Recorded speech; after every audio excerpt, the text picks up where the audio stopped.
Olá, queridos amigos. Sejam bem-vindos ao canal Estudar Kardec para mais uma edição de Falando de Espiritismo. Olá, queridos irmãos, queridas irmãs, juntos aí mais uma vez aqui no canal Estudar Kardec. E hoje estamos trazendo para vocês um trabalho que extraímos do livro de César Braga Saide, que tem o título Centro Espírita, uma visão construtiva.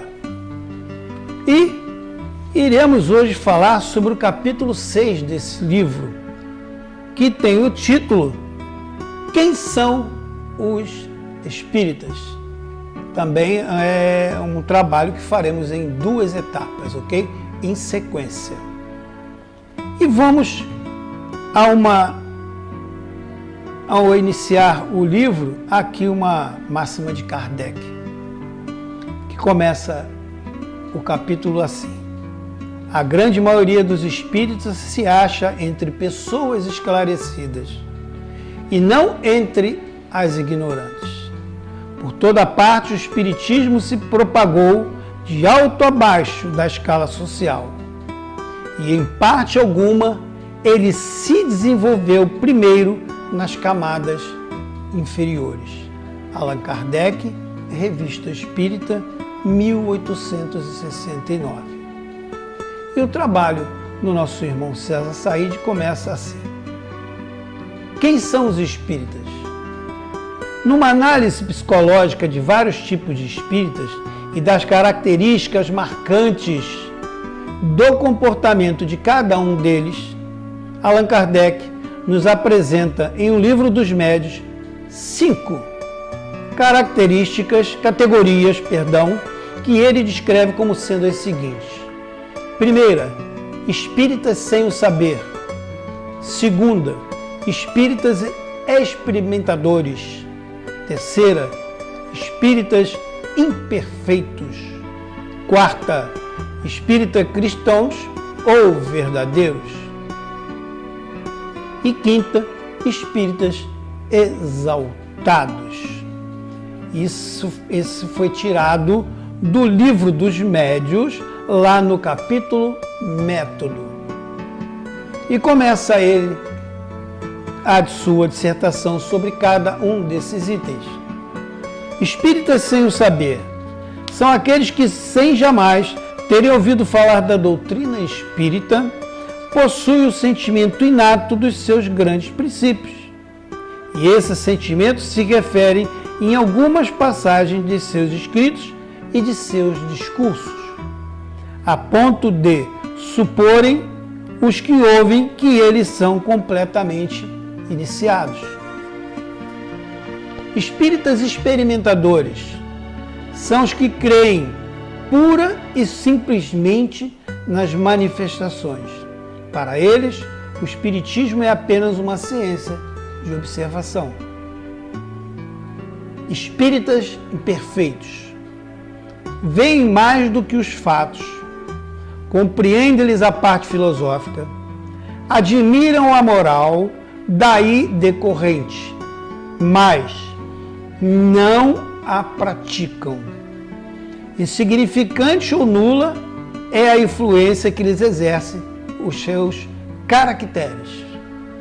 Em nada alteram seus hábitos e não se privariam de um só gozo que fosse.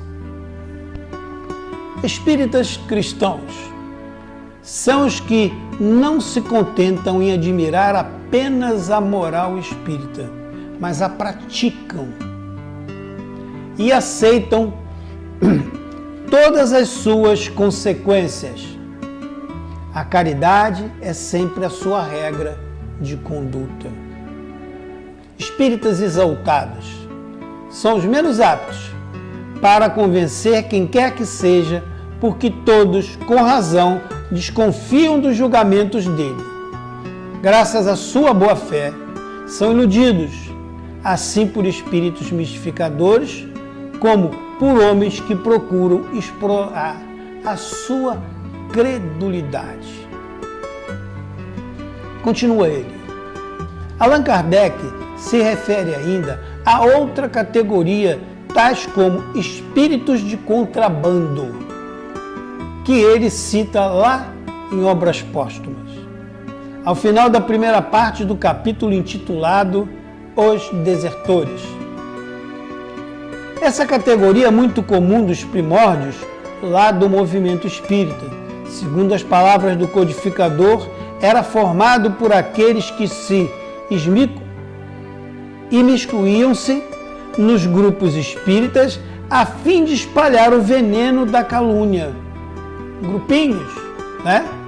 Lançar aí o facho da discórdia, inspirar atos comprometedores, tentar desencaminhar a doutrina para torná-la ridícula ou odiosa. Além disso, pregavam a união, semeando a divisão, e excitavam ciúme de preponderância entre os diferentes centros. Tiveram a sua utilidade ao ensinar o verdadeiro espírita a prudência e a circunspecção. É o famoso grupinho, né? O grupinho A, grupinho B, grupinho C, que não é visto somente nos centros espíritas, né? Às vezes nos nossos trabalhos aqui fora também existem essas coisas. Cita também na Viagem Espírita de 1862 os espíritas de coração e os espíritas praticantes, categoria que são uma variante do espírita cristão, uma maneira diferente dele se referir aos que sinceramente buscam a própria transformação em serviço ativo aos semelhantes, dentro e fora do centro espírita. Numa abordagem recente, nosso querido irmão Divaldo Franco cita também, ele faz uma citação de uma categoria de espíritas que ele deu o nome de espíritas de gabinete, que, segundo a sua conceituação, seria aqueles que estudam o espiritismo em seus gabinetes e, via de regra, de forma isolada, chegam a conclusões muito pessoais e em contradições com a sua própria doutrina que estudaram. São interpretações que não passam pelo crivo da universidade dos ensinos. Explica em O Evangelho segundo o Espiritismo, é consagrada em toda a codificação. Essa universidade é o crivo indispensável que precisamos usar diante das revelações e inovações que surjam em nosso meio. Ela não é um critério fechado que advoga a inércia e o atraso. Ao contrário, é a própria condição do avanço, da renovação e do progresso. Mas esse sentido de progresso só ocorre quando há respeito às diferenças e recusa a qualquer tipo de disputa, quando apagamo-nos para que o conjunto se sobressaia. Interessante essa explicação dele, né? É natural que alguns companheiros se dediquem ao estudo e à pesquisa dos fenômenos espíritas, desde que não olvidem os imperativos da própria renovação. O espiritismo prático não deve ser entronizado em detrimento da prática do espiritismo com Jesus, como afirmou o espírito de Veneranda. Precisamos de entusiasmo, ousadia, de qualidade na divulgação dos postulados espíritas. Mas é o próprio codificador que nos alertam para os entusiasmos de ocasião, dos ardores demasiados febris, que são quase sempre fogo de palha. E é interessante porque essa observação final aqui, que eu falei, vem de Allan Kardec. Vou repetir. Precisamos de entusiasmo, ousadia e qualidade na divulgação dos postulados espíritas, mas é o próprio codificador, ou seja, Allan Kardec, que nos alerta para os entusiasmos de ocasião, dos ardores demasiados febris, que são quase sempre fogo de palha. E eu acho que todos os senhores que estão aqui nos assistindo e nos ouvindo já viram isso por aí, né? Chamados fogo de palha, faz isso, faz aquilo outro, não sei o que lá, e acaba não dando em nada. Não tem direção, não tem propósito, simplesmente quis estar tentando aparecer junto ao movimento espírita, mais nada. E acaba não dando em nada. Queridos irmãos, queridas irmãs, o texto é pequeno, iremos fazer em 2 partes. Amanhã já estaremos apresentando a segunda parte, sempre na sequência. Agora estamos fazendo desta forma, que ficou mais sutil para todos os ouvintes e todos os amigos que estão junto conosco dentro do canal Estudar Kardec. Na sequência, se o tema tiver 3 capítulos, será colocado em sequência. Primeiro, segundo, terceiro, em sequência.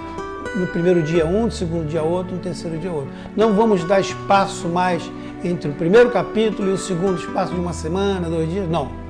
Começamos na segunda com o capítulo 1, na terça tem o capítulo 2, na quarta tem o capítulo 3 e assim por diante, ok? Nós do canal Espírita, mais uma vez, agradecemos a todos vocês. Fiquem com Deus, um beijo enorme em seu coração e até o nosso próximo encontro. Muita paz a todos vocês. Porém, não se esqueçam, espiritismo sem estudo é espiritismo sem qualidade. Até o próximo encontro.